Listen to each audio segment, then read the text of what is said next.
आपको एक ही वीडियो में सभी क्वेश्चंस तो नहीं, लेकिन सभी के फार्मूला आपको करा देंगे, जिससे कि आपको सवाल लगाने में कोई दिक्कत ना हो, क्योंकि ये स्टेट में 9th से लेकर 10th तक का ही बेस रहता है और ज़्यादा स्टैंडर्ड लेवल नहीं पूछते हैं, सेम पैटर्न फॉलो करते हैं। आप अगर प्रीवियस ईयर के क्वेश्चन लगा लें तो आपको कोई दिक्कत नहीं होगी। लेकिन यहाँ पे मैंने देखा है जब प्रीवियस ईयर क्वेश्चंस लगाए तो उसमें 9th और 10th से बहुत सारे क्वेश्चंस थे, तो इसीलिए ये मेरे पास जो बुक है ये 9th क्लास की है और इससे मैं आपको ये एनसीईआरटी है और इससे आपको सारे फार्मूला आपको आज ही एक ही मैराथन क्लास में करा देते हैं, तो ये क्लास आप ज़रूर देखिएगा और शायद आपके एग्ज़ाम में कुछ मदद हो जाए इससे। देखते हैं, ये देखिए इतने चैप्टर हैं, इस सभी चैप्टरों के मैं आपको फार्मूला करा देती हूँ। संख्या पद्धति, बहुपद, निर्देशांक ज्यामिति, दो चरों वाले रैखिक समीकरण, यूक्लिड की ज्यामिति का परिचय, ये भी पेपर में बहुत आया हुआ है। रेखाएं और कोण, त्रिभुज, चतुर्भुज, वृत्त, हीरोइंस का सूत्र, पृष्ठीय क्षेत्रफल और आयतन और सांख्यिकी, इन सभी से सवाल आए हुए हैं। तो सबसे पहले मैं आपको बताती हूँ कि संख्या रेखा क्या होता है। इस चैप्टर से बहुत ज़्यादा प्रश्न आए हुए हैं कि परिमेय संख्या क्या होता है, परिमेय क्या होता है और अब अपरिमेय में ये शांत है या अशांत है, इस टाइप से पूछते हैं। और जैसे कोई दशमलव में नंबर्स दे दिया और पूछेंगे कि बताइए कि शांत है या अशांत है, ये परिमेय या अपरिमेय है, बहुत मतलब टाइप के क्वेश्चन पूछते हैं। मैं आपको बताती हूँ। देखिए संख्या पद्धति, सबसे पहले हमें संख्या पद्धति में आप लोग को सब पता ही होगा कि natural number, whole numbers, integers, real numbers, ये क्या होते हैं। ठीक है, मैं मानती हूँ ये पता है और इसी के अनुसार हम आगे स्टार्ट करते हैं। सबसे पहले संख्याओं का संचित रूप देखो, नेचुरल नंबर 1 से लेकर इनफाइनाइट तक होता है, होल नंबर से 0 भी इसमें इंक्लूड होता है और इनफाइनाइट तक जाता है। इंटीजर्स में क्या होता है, नेगेटिव माइनस इन्फिनिटी से प्लस इन्फिनिटी तक होता है।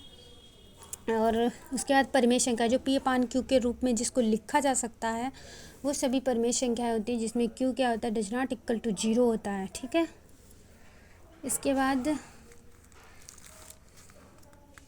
आगे आइए इधर। 0, मैं आपसे पूछूं कि 0 एक परिमेय संख्या है छोटा सवाल पर है काम का। ठीक है, पेपर में आ गया कि 0 बताइए कि भाई 0 होल नंबर्स तो होता ही है, तो ये बताइए 0 परिमेय है या नहीं परिमेय है, अपरिमेय है, क्या है। तो 0 भी एक परिमेय संख्या में आता है। ठीक है,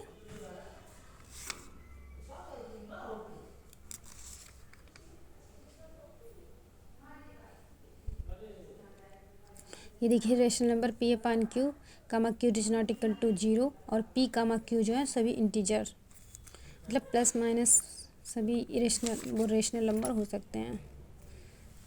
आगे देखिए,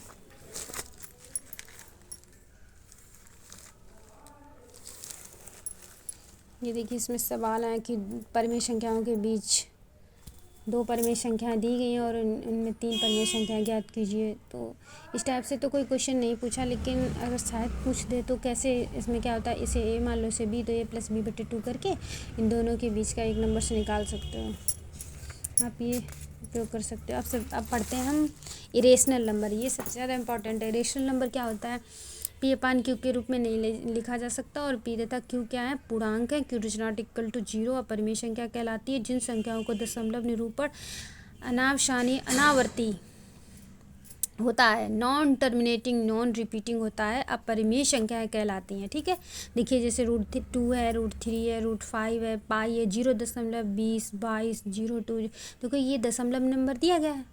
ठीक है, तो और ये कोई रिपीट नहीं होता है। जब कोई रिपीट नहीं हो रहा है, दशमलव में उसकी वैल्यू है, तो वो क्या हो जाएगा, अनावसानी अनावर्ती कुछ भी शब्द यूज कर सकते हैं और अपरिमेय होगा।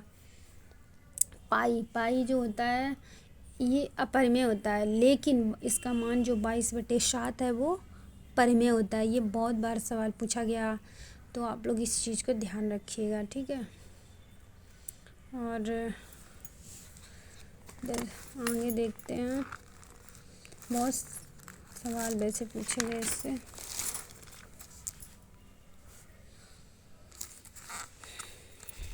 ये कुछ इम्पोर्टेंट बूस्टर हैं, इनको देख लेते हैं।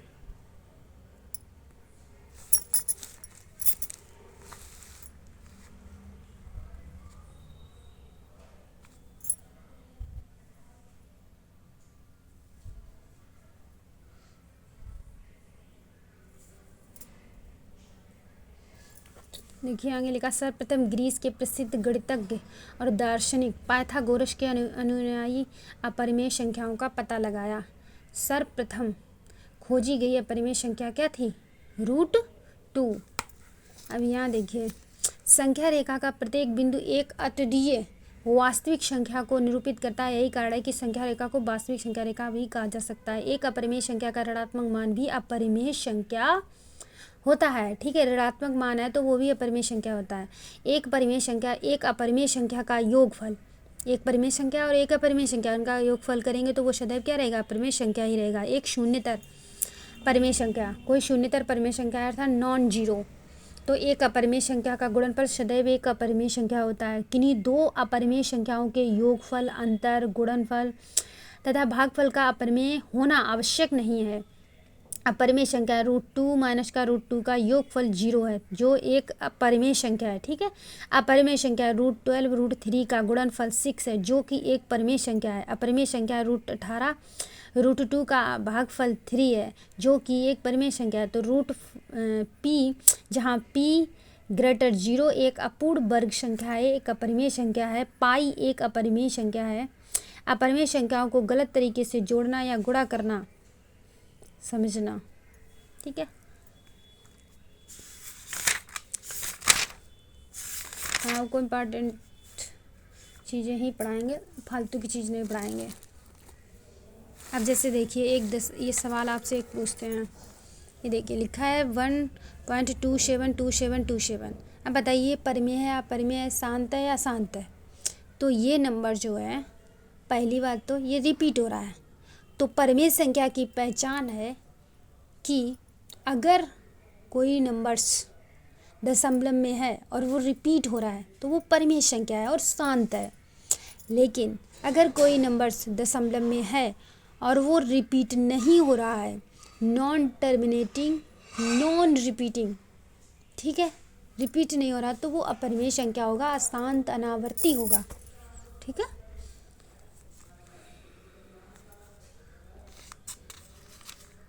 ये देखिए कुछ क्वेश्चंस। पाई एक अपरिमेय संख्या, इसका प्रसार है, बताइए इसका प्रसार क्या हो जाएगा? पाई एक अपरिमेय संख्या है तो इसका मतलब वो अशांत अनावर्ती है।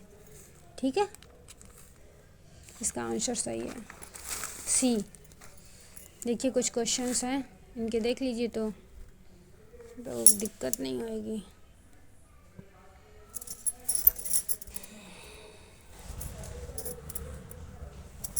देखिए 0.3 बार लगाए तो परिमेय संख्या होगा।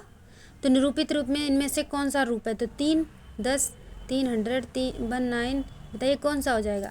तो 3 पर बार चढ़ाए मतलब 3/9 आएगा, तो 1/3 ऑप्शन सी सही हो जाएगा इसका। ये देखिए संख्या 1.27 पर बार है तो ये परिमेय संख्या हो गई। और परिमेय संख्या तो इसको कैसे लिखेंगे? 127 - 27 डिवाइड 99, ऑप्शन ये आ जाएगा 14/11। 0.001 का P/Q के रूप में लिखना है। 1000 में 1 कम करेंगे, बार है ना, ये 0 पर है तो कोई दिक्कत नहीं, तो 1000 में 1 कम करेंगे 99,993 3 बार ये, और 1/, ये ऑप्शन नंबर सी सही हो जाएगा। निम्न में से किस संख्या का दशमलव रूप शांत होगा? अब बताइए, दशमलव रूप शांत होना चाहिए, ऐसा कौन सा नंबर से बताइए। अब ऐसे आप भाग देंगे तो बहुत टाइम लगेगा ना। बताइए इसकी क्या ट्रिक होती है? देखो, न्यूमरेटर और डिनोमिनेटर में हर में अगर अभाज्य गुणनखंड 2 और 5 में आ रहा है तो वो सदैव परिमेय संख्या होता है, अर्थात वो टर्मिनेट कर देगा उसको। लेकिन अगर 2, 5 के अलावा हर में कोई ऐसा नंबर आ जाता है जैसे 3 है, 5 है, एनी नंबर्स, तो वो सदैव अपरिमेय संख्या होता है। तो यहाँ पे देखिए 3 आ रहा है, यहाँ पे 2 की पावर 4 आ रहा है, और यहाँ पे 3 × 10, मतलब ये भी 2/5, वो 2/11 है यहाँ पे। तो इसमें ये शांति ये होगा, क्योंकि देखो इसमें 3 आ रहा है तो ये भी नहीं होगा, इसमें 11 है ये भी नहीं होगा, ये 3 है ये इसलिए ये भी नहीं होगा, 3 का स्क्वायर, और ये आएगा, ये सही है। 2 की पावर 4 है, तो 2 और 5 में आना चाहिए हमेशा आंसर। अगर 2 और 5 में आ रहा है तो वो शांत है, परिमेय है, तो इसमें ऑप्शन बी सही है। निम्न में से किस संख्या का दशमलव रूप अशांत होता है? अशांत की बात कर रहा है। अशांत मतलब जिसमें 2 और 5 के अलावा कोई भी नंबर दे तो वो अशांत होता है, अर्थात अपरिमेय होता है। तो इसमें देखिए ऐसा कौन सा नंबर है, अब जे तो 2 है नीचे, तो 2 की पावर क्यू, अर्थात ये तो शांत हो जाएगा। ये है 3 का स्क्वायर, ये नहीं होगा। ये है, इसमें 2 आएगा, 2 इंटू 5 आएगा, तो ये सही है। इसमें 2 की पावर 4 आएगा, तो ये सब शांत हैं।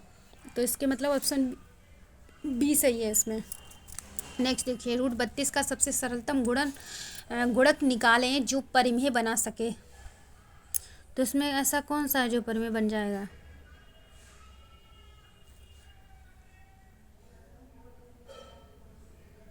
तो रूट 2। अगर हम इस रूट 2 का इसमें मल्टीप्लाई कर देंगे तो कितना हो जाएगा बताओ? 64, और जो 8 बाहर निकल आएगा 8, मतलब 64 हो जाएगा। 8 बाहर निकलेगा, वो परिमेय बना देगा। इसको ये मल्टीप्लाई अगर इसमें कर दे रूट 2 का रूट 32 में, तो ये परिमेय नंबर्स बन जाएगा। ठीक है, ये पूछ रहा है। तो 0.34 प्लस 0.4 बार का मान होगा। ये सब बार चढ़ा, इसका मतलब ये 3/9 हो जाएगा, ये 4/9 हो जाएगा, तो 7/9, अर्थात ऑप्शन नंबर ए सही हो जाएगा हमारा। नेक्स्ट देखिए, P upon Q, Q is not equal to 0 में क्यू बराबर 2 की पावर n गुणे 5 की पावर m, तो m का मान 0 का मान, तो पी अपान क्यू। अब देखो आ गया है 2, 5 बोला था ना। 2, 5 में अगर कोई आ रहा है उसका गुणांक, तो वो शांत है और परिमेय है, तो इसका ऑप्शन नंबर बी सही हो जाएगा। एक परिमेय संख्या का दशमलव निरूपण नहीं हो सकता। इस टाइप के क्वेश्चंस एकदम अच्छे से समझ लो, आने ही आने हैं पेपर में, कोई ऑप्शन ही नहीं है कि ना आए इस टाइप में। 2, 5, 9 नंबर्स, ये शांत हो गया। एक परिमेय संख्या का दशमलव निरूपण नहीं हो सकता, तो दशमलव निरूपण नहीं हो सकता, तो किसका नहीं दशमलव निरूपण हो सकता है बताइए? अपरिमेय संख्या का।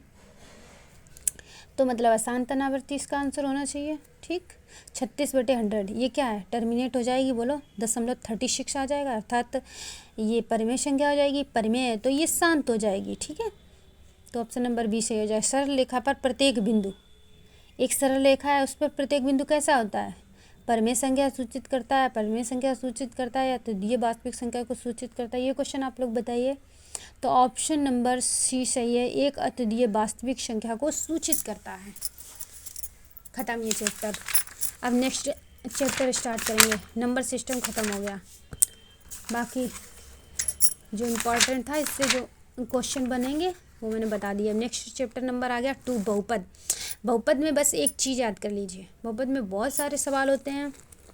बहुपद का मानक रूप, बहुपद का गुणांक, बहुपद का वर्गीकरण, पदों के आधार पर, चर के घात के आधार पर, इस टाइप से बहुत सारे क्वेश्चंस हैं। देखिए आप लोग,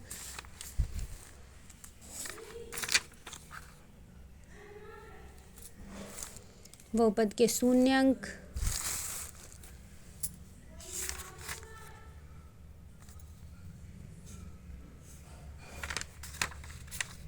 आपको बस एक चीज़ याद रखनी है कि कभी भी कोई भी बहुपद दिया गया हो, चाहे वो 3 डिग्री हो, चाहे 4 डिग्री हो, चाहे लीनियर हो, कुछ भी हो, तो आपको सदैव और सदैव याद रखना है कि बहुपद की घात कभी ऋणात्मक नहीं होनी चाहिए, फ्रैक्शन में नहीं होनी चाहिए, परिमेय संख्या के रूप में नहीं होनी चाहिए।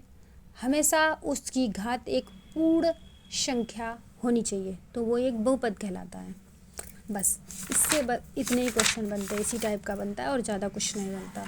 और बाकी आपको बहुपद का कोई दे देंगे कि आपको इसका सोल्यूशन सॉल्व कर दो, तो वो तो आप कर ही लेते होगे। हमें बस फार्मूला बताने हैं आपको।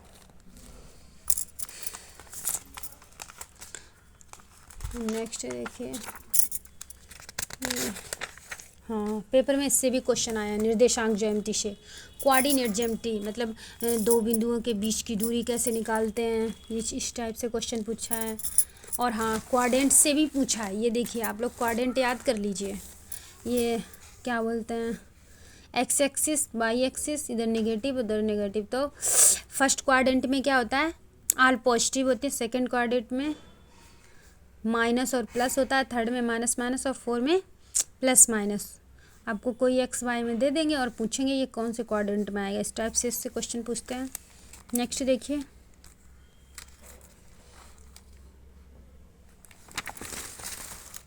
हाँ ये पूछा गया एक क्वेश्चन है, मैंने प्रीवियस का पेपर लगाया था तो उसमें ये क्वेश्चन था कि कोटि भुज ये क्या होता है। तो आपको पता होना चाहिए कि कोटि क्या होता है और भुज क्या होता है। तो कोटि वाई एक्सिस होता है और भुज एक्स एक्सिस होता है, ठीक है। बस इससे इतने ही क्वेश्चन पूछे गए हैं। और दो बिंदुओं के बीच की दूरी आप निकाल ही लेते होंगे। उसका फार्मूला होता है, मान लो कोई दो पॉइंट दिए गए हैं तो √x2 - x1 + y2 - y1 का होल स्क्वायर, इस टाइप से निकलता है। बस हो गया और कुछ नहीं।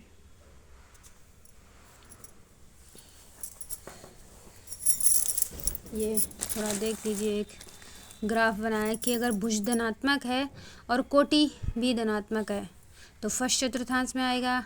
भुज ऋणात्मक है, कोटि धनात्मक है तो सेकंड में आएगा। भुज ऋणात्मक है, ऋणात्मक कोटि भी है तो थर्ड में आएगा। धनात्मक और ऋणात्मक तो फोर्थ में आएगा क्वाड्रेंट में, ठीक है।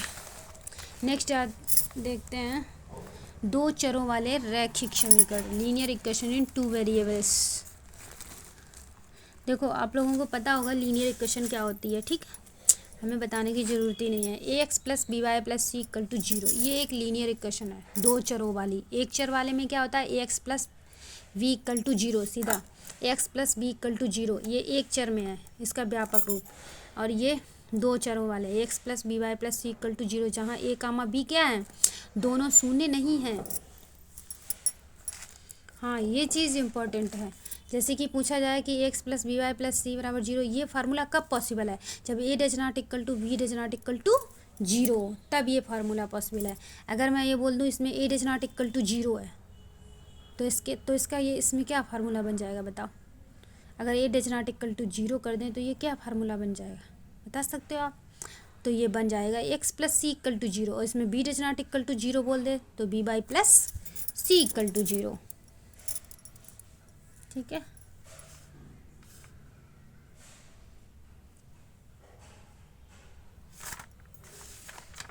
नेक्स्ट आगे बढ़ते हैं, ये चैप्टर भी ख़त्म। आ गए हम चैप्टर नंबर 5 पे। पूरे आधी इसी क्लास में सारे चैप्टर्स ख़त्म करने हैं। यूक्लिड की ज्योमेट्री बहुत इंपॉर्टेंट है। यूक्लिड की परिभाषाएं, अवग्रहित और अभिधारणाएं। इन्होंने definition, axioms and postulates of Euclid's. देखो इससे जितने क्वेश्चन बन सकते हैं, बस हम इंपॉर्टेंट चीज़ ही बता रहे हैं, फालतू की चीज़ें नहीं। ठोस, पृष्ठ, रेखाएं, बिंदु। बताइए ठोस की कितनी विमा होती है, पृष्ठ की, रेखा की और बिंदु की। तो ठोस की 3 विमा होती हैं, पृष्ठ की 2 होती हैं और रेखा की 1 होती है और बिंदु की 0 होती है विमा, क्योंकि बिंदु में कोई भी लेंथ और विड्थ नहीं होती है। रेखा एक बस उसकी लंबाई होती है, इसीलिए एक विमा। पृष्ठ लंबाई और चौड़ाई, ठोस लंबाई, चौड़ाई, ऊंचाई सब होता है, इसीलिए 3 विमा है, ठीक है। अब इसका देख लीजिए, अवग्रहित कितने दिए हैं बताइए, 7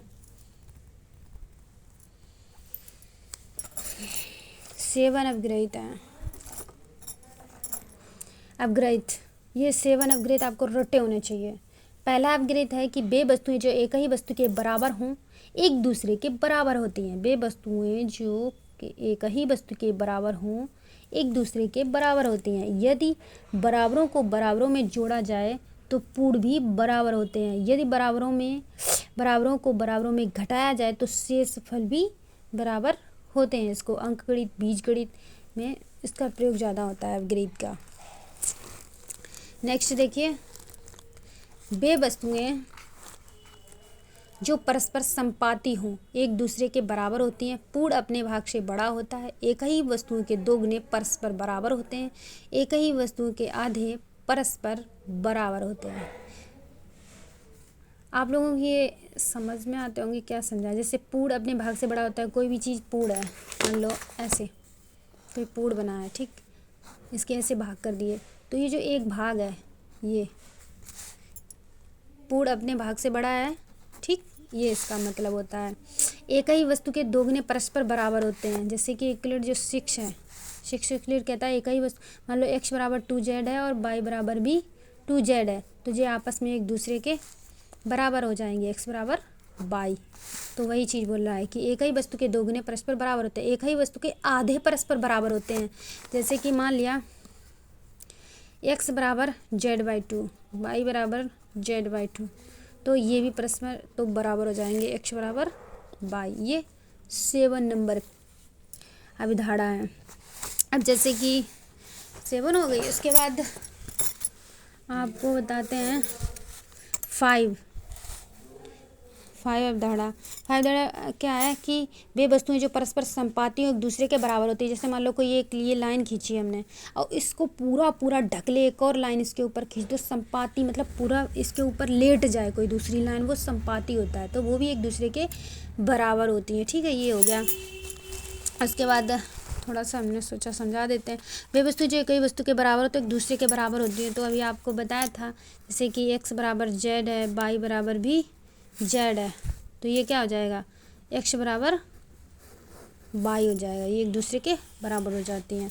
पोस्टुलेशन जे एग्जाम से दूसरा देखिए, दूसरा क्या कहता है, यदि बराबरों को बराबरों में जोड़ा जाए तो पूर्ण भी बराबर होते हैं। ये बोल रहा है ना, यदि बराबरों को बराबरों में जोड़ा जाए तो पूर्ण भी बराबर होते हैं। ठीक है, देखिए इसका मतलब क्या है, पूर्ण भी बराबर होते हैं। दूसरा मान लो कोई भी वैल्यू है, इधर एक्स है और इधर वाई है, या कोई नंबर्स ले लो, चलो मान लो इधर 2 ले लिया और इधर 3 ले लिया, ये इसके बराबर है। इसमें अगर 1 जोड़ा और इसमें भी 1 जोड़ा, ठीक है, इधर भी 3 ले लो, बराबरों में बराबर जोड़ने से बराबर होता है, तो 4 बराबर 4 हो जाएगा। ठीक है, इसका मतलब ये है।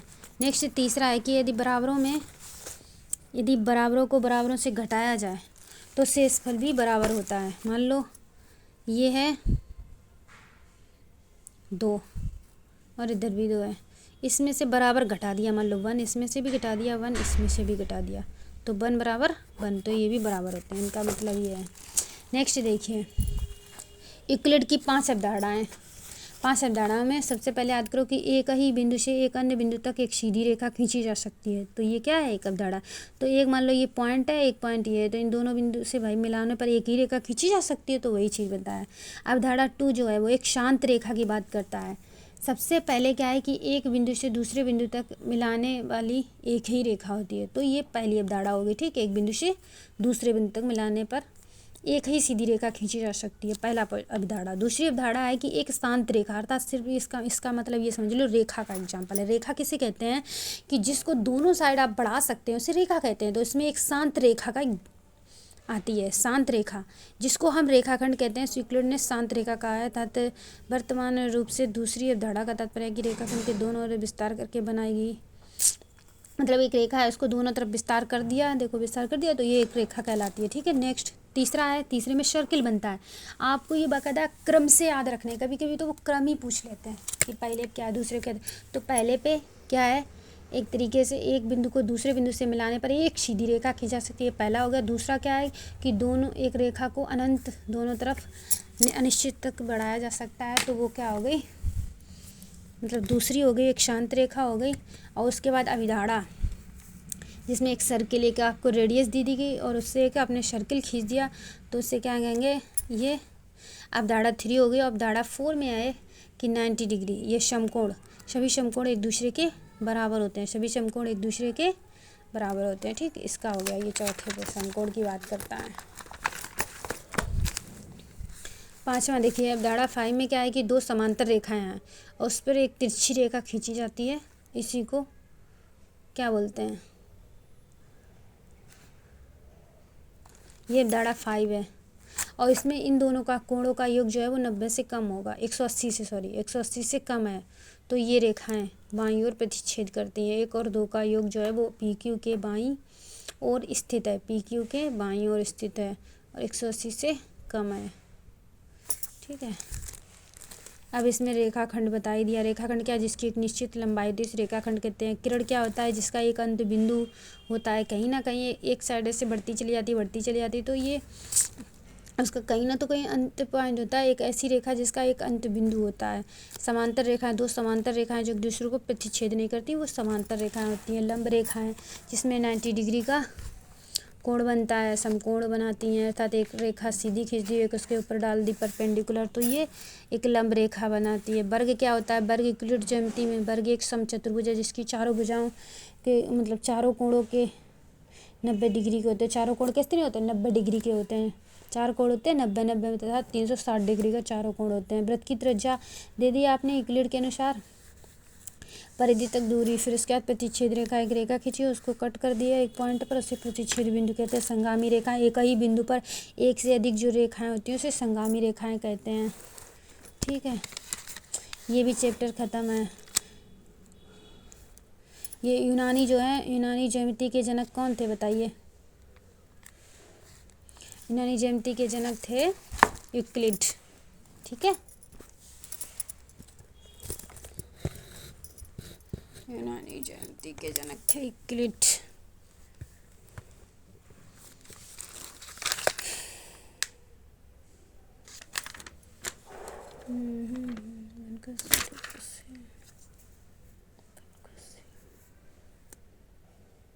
नहीं, यूनानी ज्यामिति के जनक बताइए। यूक्लिड थे, पाइथागोरस, थेल्स या डायोफेंटस? बताइए कौन है? यूनानी ज्यामिति के जनक थे थेल्स। कौन थे? थेल्स।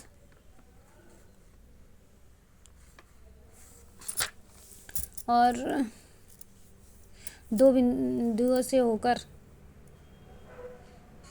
किसी भारतीय गणितज्ञ ने सन 1499 ईस्वी में पाई का मान ये बताया था। कौन थे जिन्होंने पाई का मान 3.1416? इंपॉर्टेंट क्वेश्चंस है भाई ये।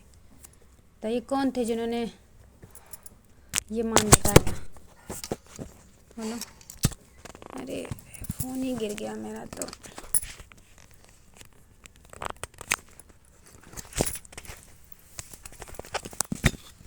एक मिनट भाई।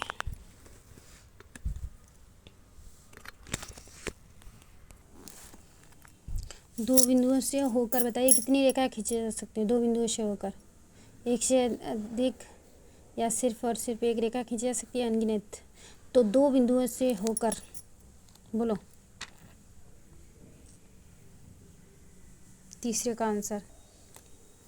तो इसका ये आंसर है, सिर्फ और सिर्फ एक रेखा खींची जा सकती है। दो बिंदु हैं, एक यहाँ पे और यहाँ पे, इनसे बताओ एक रेखा खींची जा सकती है? अभी पढ़ा था थोड़ी देर पहले। दो भिन्न रेखाओं में अवनिष्ठ बिंदुओं की संख्या होती है। जैसे दो भिन्न रेखाएं बताइए, उसमें कितनी होती है अवनिष्ठ? एक ही होती है। अभी बोला है कि यूक्लिड द्वारा दी गई अवधारणाओं की संख्या कितनी होती है? यूक्लिड द्वारा अवधारणा कितनी दी गई थी? 5। दो भिन्न रेखाओं में नहीं हो सकते हैं। दो भिन्न रेखाओं में क्या नहीं हो सकता? कोई भी बिंदु अवनिष्ठ या एक बिंदु अवनिष्ठ, या इनमें से कोई नहीं, या दो बिंदु अवनिष्ठ। दो बिंदु अवनिष्ठ, एक रेखा खींच रहे हो आप, उसमें दो बिंदु होते हैं। एलिमेंटस नामक पुस्तक के रचयिता कौन है बताओ? 7 का यूक्लिड। तो एलिमेंट्स नामक पुस्तक के रचयिता यूक्लिड है। ठीक है,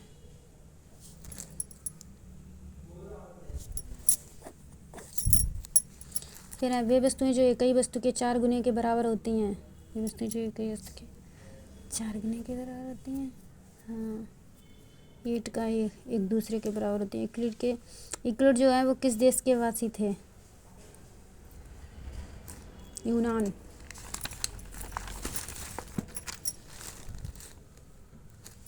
थेल्स किस देश के वासी था? बताइए, थेल्स किस देश का वासी था? तो यूनान का था। पाइथागोरस एक विद्यार्थी थे। पाइथागोरस एक विद्यार्थी थे किसके? थेल्स के। निम्नलिखित में से किसकी उत्पत्ति की आवश्यकता है? प्रमेय। एक बिंदु की विमा की संख्या कितनी होती है? बोलो। बिंदु की 0। एक ठोस की विमा की संख्या कितनी होती है? 3। बताया था कुछ देर पहले। अब नेक्स्ट चैप्टर है हमारा 6, रेखाएं और कोण। आपको पता ही होगा रेखा क्या होती है, जिसको अनंत तक बढ़ाया जा सकता है। रेखाखंड जिसकी निश्चित लंबाई होती है। सररेख बिंदु, एक ही बिंदु पर एक से अधिक बिंदु होते हैं। सररेख बिंदु। कोण, दो अश्रेख बिंदुओं को मिलाने पर एक कोण बनता है। समकोण जिसकी माप 90 डिग्री होती है, न्यून कोण जिसकी माप 90 से कम होती है, अधिक कोण जिसकी माप 90 से अधिक और 180 से कम होती है, ऋजु कोण या सरल कोण जिसकी माप 180 डिग्री होती है, बृहद कोण अथवा प्रतिवर्ती कोण जिसकी माप 360 से कम और 180 से ज़्यादा होती है। समकोण डिग्री 360 डिग्री का होते हैं। पूरक अथवा कोटिपूरक कोण जिनके दो कोणों का योग जो है वो 90 डिग्री हो। संपूरक कोण जिनके दो कोणों की माप जो है 180 हो, संपूरक कोण कहलाता है।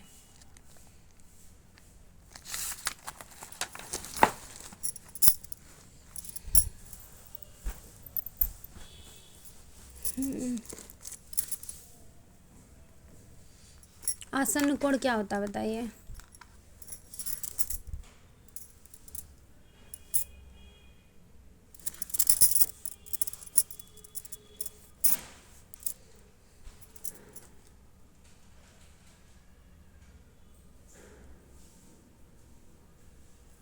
यदि दो आसन्न कोणों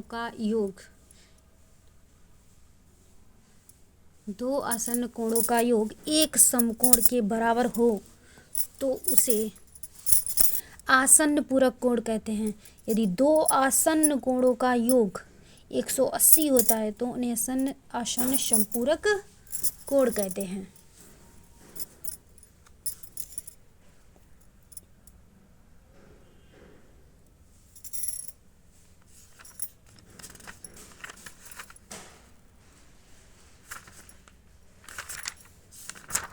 आगे चलते हैं, थोड़ा ये देख लीजिए, बहुत इम्पोर्टेंट है, इससे भी सवाल आए हुए हैं। ये तिर्यक रेखा वाला, दो रेखाएं जब एक तिर्यक रेखाओं पर समांतर रेखाओं पर एक तिर्यक रेखा होती है तो उसके इस टाइप से देखिए कैसे 1 2 3 4 ये कैसे 1 किसके बराबर हो जाएगा बोलो 5 के, और 1 किसके बराबर होगा 7 के, और 1 किसके बराबर होगा 3 के। अगर मैं पूछूं कि बताइए इसमें संगत कोण कौन से हैं, क्या आप बता पाएंगे संगत कोण? बताइए 1 का संगत कोण क्या होगा तो 5, ठीक। 2 का संगत कोण 6, 3 का संगत कोण 7, 4 का संगत कोण 8। इस टाइप के जो एक ही दिशा में होते हैं वो संगत कोण कहलाते हैं। जैसे 1 का 5 हो गया, 2 का 6 हो गया, 3 का 7 हो गया, 4 का 8 हो गया, ये संगत कोण हो गया। एकांतर कोण किसे कहते हैं? अब इसमें तुम्हें एकांतर कोण बताना है, बताइए।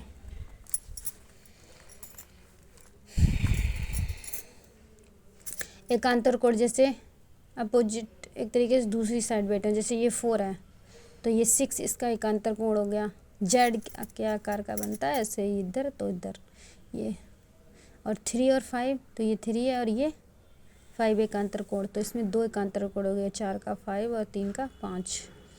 एकांतर बाह्य कोण क्या हो जाएगा? एकांतर बाह्य कोण तो जैसे ये 1 है तो 1 का एकांतर बाह्य कोण क्या होगा 7, ऐसे 2 है और 2 का 8।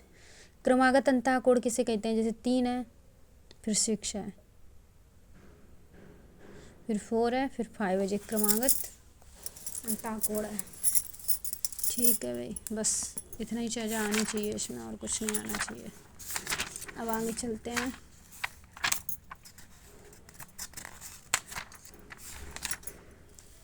त्रिभुज, त्रिभुज क्या होता है आपको पता होना चाहिए। त्रिभुज कितने प्रकार के होते हैं?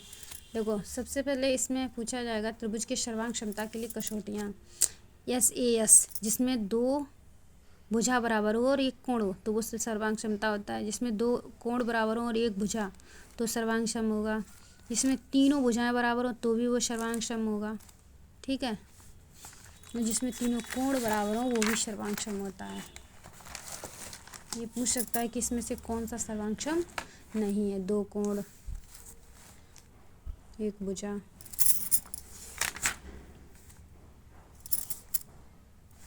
जैसे ये वाला देख लीजिए, इसमें ये बहुविकल्पी प्रश्न है। बताइए क्वेश्चन नंबर 1 का आंसर नहीं, इसमें से कौन त्रिभुजों की सर्वांग क्षमता की कसौटी नहीं है? 1 का C, तो C जो है वो SS A नहीं है। एस होता है, ये होता है, यस होता है, लेकिन ये नहीं होता। Option number C. अब इसमें बताना है कि आपको संगत सर्वांग क्षमता लिखिए, बताइए कौन सा हो जाएगा। ऑप्शन नंबर सी होगा, तो AOVCOD। ठीक। किसी त्रिभुज के किन्हीं दो भुजाओं का योग तीसरी भुजा के सापेक्ष होता है, कैसा होता है बताइए, बड़ा। त्रिभुज का केंद्रक प्रत्येक मध्यिका को किस अनुपात में विभाजित करता है, तो हमेशा याद रख लीजिए इस सवाल को, 2:1 में। किसी त्रिभुज के कोण समद्विभाजक जिस बिंदु पर प्रतिच्छेद करते हैं वह बिंदु त्रिभुज का कहलाता है क्या, अंतः केंद्र। अब बस आगे बढ़ते हैं नेक्स्ट चैप्टर।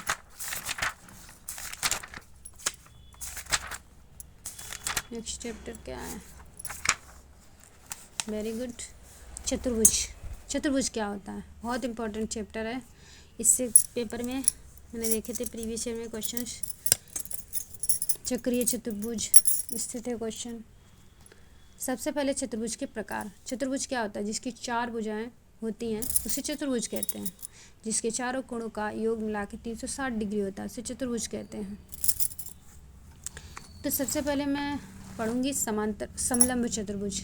समलंब चतुर्भुज क्या होता है, यदि किसी चतुर्भुज की सम्मुख भुजाएं जैसे PQ और SR एक युग्म के समांतर होती हैं तो उसे समलंब चतुर्भुज कहते हैं। अब आ जाओ समांतर चतुर्भुज। यदि किसी चतुर्भुज की सम्मुख भुजाओं के दोनों युग्म समांतर तथा बराबर हों तो उसे समांतर चतुर्भुज कहते हैं। ये ठीक है।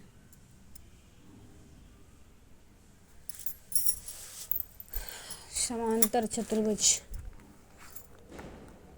इस प्रकार होता है। सम चतुर्भुज क्या है, ऐसा चतुर्भुज जिसकी चारों भुजाएं समान हो, सम चतुर्भुज। आयत जिसमें प्रत्येक कोण कैसा हो, 90 डिग्री, आयत कहते हैं। वर्ग इसमें भी प्रत्येक कोण कैसा होता है, 90 डिग्री, समकोणीय होता है और इसका प्रत्येक भुजा बराबर होती है, चारों भुजाएं।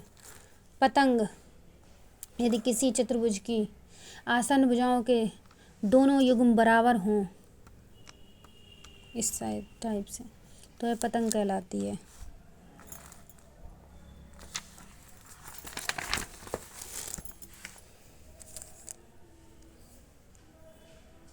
पतंग एक जो है वो समांतर चतुर्भुज नहीं है। पतंग क्या है, एक समांतर चतुर्भुज नहीं है।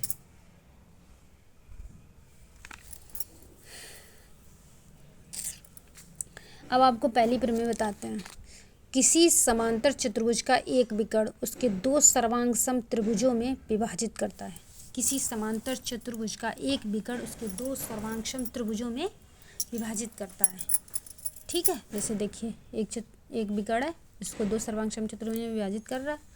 प्रमेय नंबर 3 देखिए, एक समांतर चतुर्भुज में सम्मुख भुजाएं परस्पर बराबर होती हैं। तो सम्मुख भुजाएं परस्पर बराबर होती हैं, जैसे PQ है वो RS के बराबर है, PS जो है वो QR के बराबर है। ठीक है, समांतर चतुर्भुज में।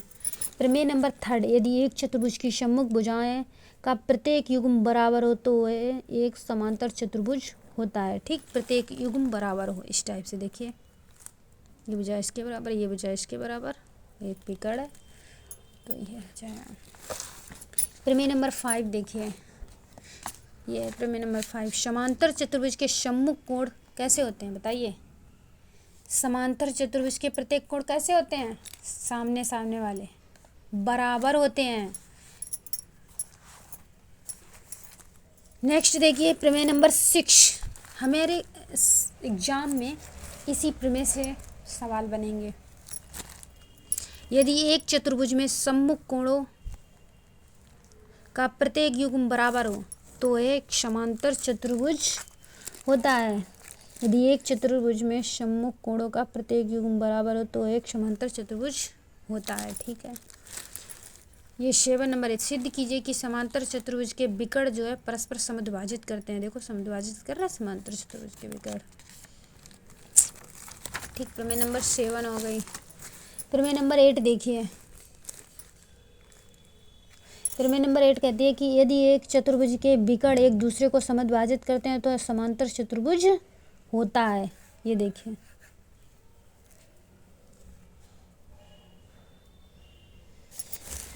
ये देखिए एग्जाम्पल नंबर 1 जो है, दिखाइए कि एक आयत का प्रत्येक कोण समकोण होता है।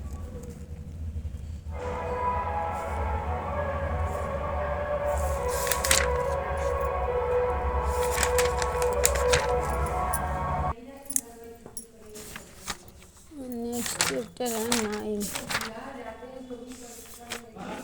9 में क्या है भाई? अच्छा, सर्किल है 9 चैप्टर में, सर्किल।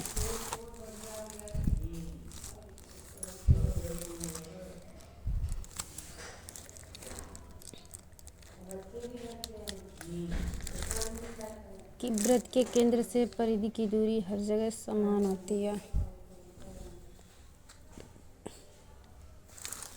वृत्त की परिधि 2 पाई r, व्यास बराबर 2 गुणे त्रिज्या।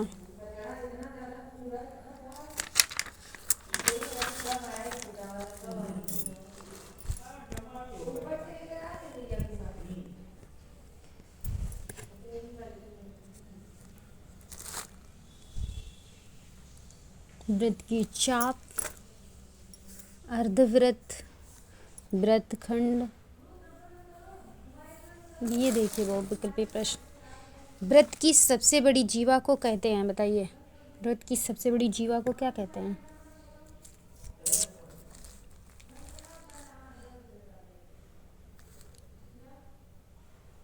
व्यास। ठीक है। 3 अश्रेक बिंदुओं से होकर वृत्त गुजर सकता है। 1, वृत्त के 2 चाप समान हो तो संगत जीवाएं समान होती हैं। 2 बिंदुओं से होकर जाने वाले वृत्तों की संख्या होती है अनंत। ठीक। अब सबसे पहले प्रमेय नंबर 1। हमारे पेपर में बस सवाल ऐसे ही आएगा स्टेटमेंट की तरह, ज़्यादा एक्सप्लेन तो करने के लिए आएगा नहीं, तो क्यों टाइम ख़राब करें, वैसे ही।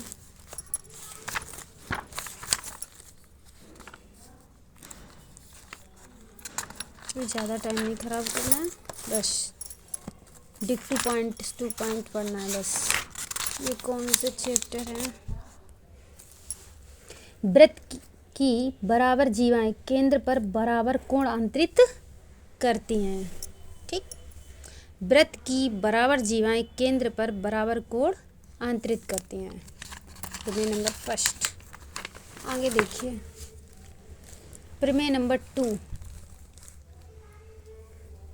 यदि एक वृत्त की जीवाओं द्वारा केंद्र पर अंतरित कोण बराबर हो तो वे जीवाएं बराबर होती हैं। बराबर वृत्तों की 2 चापों की लंबाइयों में वही अनुपात होते हैं जो उनके संगत केंद्रीय कोणों में होता है। यदि किसी वृत्त के 2 चाप समान हों तो उनकी संगत भुजाएं बराबर होती हैं और इसके निर्गत इसके विपरीत भी सत्य है। जैसे देखिए एग्जाम्पल देख लीजिए, इसकी लंबाई 4 सेंटीमीटर है AB, और CD की भी 4 सेंटीमीटर है। तो AOB अगर 60 है तो बताइए COD कितना होगा, बोलो? ये भी 60 ही होगा। ठीक है। इससे भी क्वेश्चन आया है सर्किल से। जैसे कि देखिए एक सवाल यही है, बताइए इसमें 3 सेंटीमीटर ये है, 3 सेंटीमीटर ये है, और COD 45 है, तो बताइए AOB कितना हो जाएगा, बोलो? 45 ही हो जाएगा। ठीक है।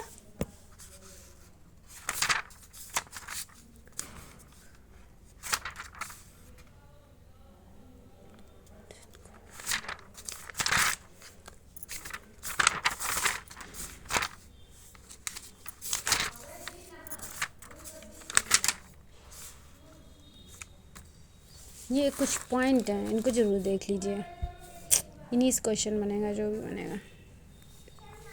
एक तल पर उन सभी बिंदुओं का समूह जो तल के एक स्थिर बिंदु से एक निश्चित दूरी पर स्थित है, वृत्त कहलाता है। किसी वृत्त के अंदर स्थिर नियत बिंदु वृत्त का केंद्र कहलाता है। वृत्त के केंद्र से वृत्ताकार पथ की दूरी वृत्त की त्रिज्या कहलाती है। किसी वृत्त के वृत्ताकार पथ को वृत्त की परिधि कहते हैं। वृत्त के केंद्र से परिधि की दूरी हर जगह समान होती है। किसी वृत्त का व्यास एक रेखाखंड होता है। जो व्यास है वो एक रेखाखंड होता है जो केंद्र से होकर गुजरता है। एक वृत्त के असंख्य व्यास होते हैं। एक वृत्त में कैसे व्यास होते हैं बोलो? असंख्य व्यास एक वृत्त में खींचे जा सकते हैं, परंतु सभी आपस में बराबर होते हैं। वृत्त की परिधि पर स्थित किन्हीं दो बिंदुओं को मिलाने वाली रेखाखंड को वृत्त की जीवा कहते हैं। जीवा की अधिकतम लंबाई वृत्त के व्यास के बराबर होती है। वृत्त की परिधि के किसी सतत भाग को वृत्त की चाप कहते हैं। वृत्त का प्रत्येक व्यास वृत्त को दो बराबर भागों में बांटता है। वृत्त के इन भागों को अर्धवृत्त कहते हैं। वृत्त की कोई जीवा वृत्त को दो भागों में विभाजित करती है और प्रत्येक भाग को वृत्तखंड कहते हैं। वृत्त के केंद्र को चाप के दोनों सिरों से मिलाने पर त्रिज्याओं एवं चाप के बीच के त्रिज्य को त्रिज्यिक खंड कहते हैं। दो वृत्त सर्वांग सम होंगे यदि उनमें एक को दूसरे पर इस प्रकार अध्यारोपित किया जाए कि वे एक दूसरे को पूरी तरह ढक लें। समान वृत्तखंड द्वारा केंद्र पर अंतरित कोण परिधि पर अंतरित कोण का दोगुना होता है। वृत्त की परिधि वृत्त की बराबर जीवाएं केंद्र पर बराबर कोण अंतरित करती हैं। एक वृत्त के केंद्र से जीवा पर डाला गया लंब जीवा को समद्विभाजित करता है।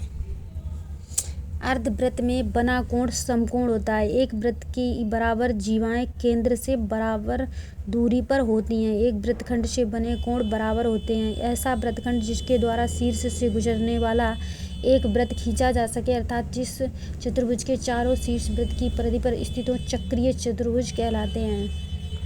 चक्रीय चतुर्भुज के सम्मुख कोणों के प्रत्येक युग्म का योग 180 डिग्री होता है, अर्थात चक्रीय चतुर्भुज के सम्मुख कोण संपूरक होते हैं। कैसे होते हैं संपूरक? यदि किसी चतुर्भुज के सम्मुख कोणों के किसी एक युग्म का योग 180 हो तो चतुर्भुज चक्रीय होता है। Next chapter 10 heroines formula. एक समकोण चतुर्भुज है तो उसका क्षेत्रफल बराबर क्या होता है? 1/2 गुणे v गुणे h। b क्या है? आधार और h क्या है? ऊंचाई। ये इसका फार्मूला होता है समकोण त्रिभुज का क्षेत्रफल। एक समबाहु त्रिभुज का क्षेत्रफल तो 1/2 गुणे आधार गुणे ऊंचाई √3/4 बटे a² वर्ग इकाई। समबाहु त्रिभुज का क्षेत्रफल √3/4 a² वर्ग इकाई। और ये फार्मूला याद कर लीजिए, हीरोइंस फार्मूला। त्रिभुज का क्षेत्रफल √s × s - a × s - b × s - c s बराबर a + b + c बटे 2। बस खत्म। त्रिभुज का क्षेत्रफल पता होना चाहिए कि त्रिभुज का क्षेत्रफल का सूत्र क्या होता है। तो त्रिभुज के क्षेत्रफल का सूत्र होता है 1/2 गुणे आधार गुणे ऊंचाई। और समबाहु त्रिभुज के क्षेत्रफल का तो √3/4 a²। ये हो गया। चलिए हटाओ। अब चैप्टर नंबर 11। फिर कितने चैप्टर बचे हैं भैया? ठीक है, लास्ट है, बस ख़त्म नहीं होने वाला है। सबसे पहले शंकु के बारे में। शंकु की तिर्यक लंबाई तो L बराबर √h² + r² h क्या है कि शंकु की लंबवृत्तीय ऊंचाई और क्या है शंकु की त्रिज्या। शंकु का वक्र पृष्ठीय क्षेत्रफल शंकु का वक्र पृष्ठीय क्षेत्रफल क्या है? तो πr/l। शंकु का वक्र पृष्ठीय क्षेत्रफल πr/l।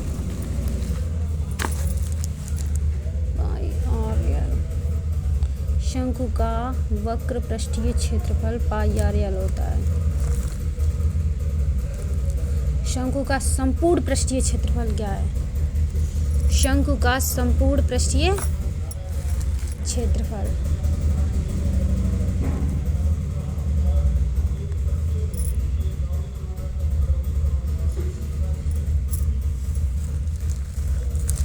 शंकु का संपूर्ण पृष्ठीय क्षेत्रफल क्या है बताओ। संपूर्ण पृष्ठीय क्षेत्रफल है पाई आर ब्रैकेट में एल प्लस आर वर्ग इकाई। ये संपूर्ण पृष्ठीय क्षेत्रफल है।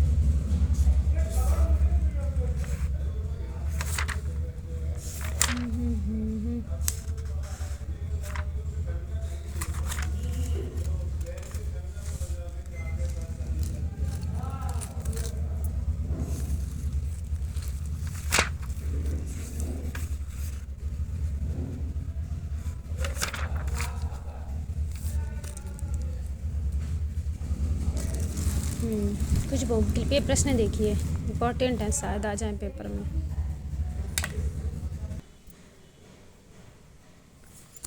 गोले का आकार किस प्रकार का होता है बताइए।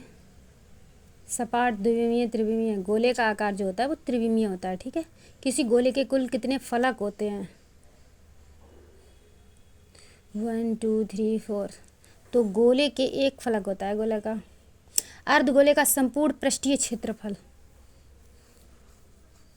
बताइए। अर्धगोले का संपूर्ण पृष्ठीय क्षेत्रफल कितना होगा? तो 3 पाई आर स्क्वायर। गोले का अर्धगोले का संपूर्ण पृष्ठीय क्षेत्रफल।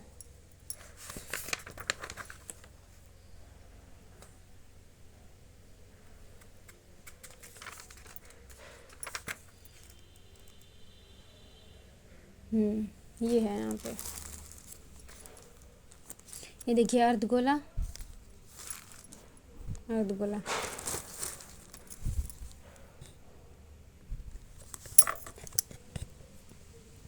फिर ये अर्धगोले का क्या है? अर्धगोले का पृष्ठीय क्षेत्रफल। अर्धगोले का पृष्ठीय क्षेत्रफल जो है वो 2 पाई आर स्क्वायर है। अर्धगोले का संपूर्ण पृष्ठीय क्षेत्रफल 3 पाई आर स्क्वायर है, ठीक। अर्धगोले का पृष्ठीय क्षेत्रफल 2 पाई आर स्क्वायर और अर्धगोले का संपूर्ण पृष्ठीय क्षेत्रफल 3 पाई आर स्क्वायर और गोलीय कोश का वक्र पृष्ठ 4 pi r square plus r square. बस इतने फार्मूले होते हैं।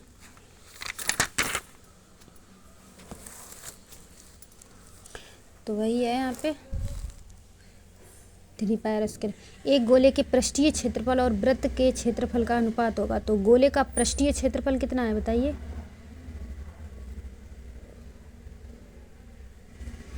2 पाई आर स्क्वायर और वृत्त का क्षेत्रफल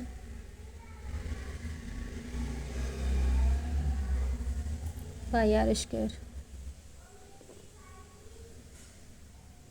4 का सी तो 4:1 हो जाएगा। समान त्रिज्याओं वाले एक गोले व एक अर्धगोले के संपूर्ण पृष्ठीय क्षेत्रफलों का अनुपात होगा तो 4:3 होगा, ठीक। ये भी खत्म चैप्टर। और भी है इसमें कुछ।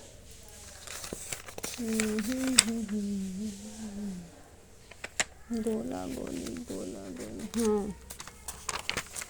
है भी ये गोले का आयतन। तो गोले का आयतन होता है 4/3 pi r cube, 4/3 pi r cube. ये गोले का आयतन हो गया। अर्धगोले का आयतन 2/3 पाई आर क्यूब। अर्धगोले का आयतन गोलीय कोश का आयतन 4/3 pi r cube minus r cube, capital r cube minus small r cube. गोलीय कोश का आयतन।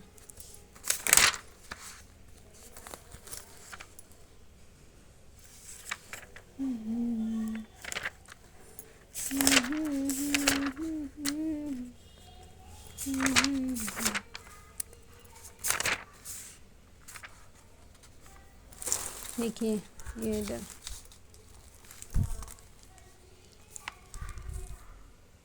शंकु का पृष्ठीय क्षेत्रफल पाई आर एल। शंकु का कुल पृष्ठीय क्षेत्रफल pi r l plus pi r square.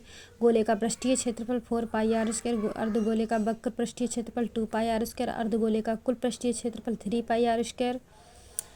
शंकु का आयतन 1/3 पाई आर स्क्वायर एच। गोले का पृष्ठीय क्षेत्रफल 4 पाई आर स्क्वायर होता है। अर्धगोले का 2 पाई आर स्क्वायर होता है। अर्धगोले का कुल पृष्ठीय क्षेत्रफल 3 पाई आर स्क्वायर होता है। शंकु का आयतन 1/3 पाई आर स्क्वायर एच होता है। गोले का आयतन 4/3 पाई आर क्यू होता है। अर्धगोले का आयतन 2/3 पाई आर क्यू होता है। इनसे बहुत सारे सवाल आए। आप लोग भी पढ़ लीजिए अच्छे से। नेक्स्ट है सांख्यिकी, स्टैटिस्टिक्स।